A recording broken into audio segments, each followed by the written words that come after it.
Hindi ako ang problema ng bayan na ito.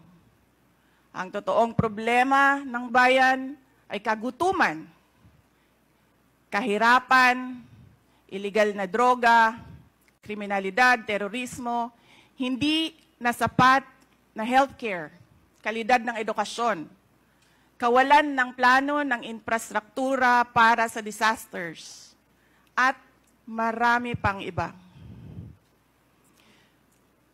So, you may try to destroy me, you can skin me alive, and throw my ashes to the wind. But let it be known, you will find me unbowed.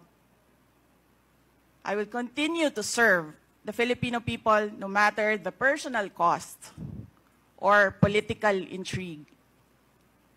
Having said that, I will not allow myself to be subjected to an inquiry based on an empty privilege speech, just so you can attack me and do indirectly what you failed to do directly during the budget hearings. I therefore request this committee to terminate this inquiry for its clear lack of any proposed legislation or substantive matter for discussion.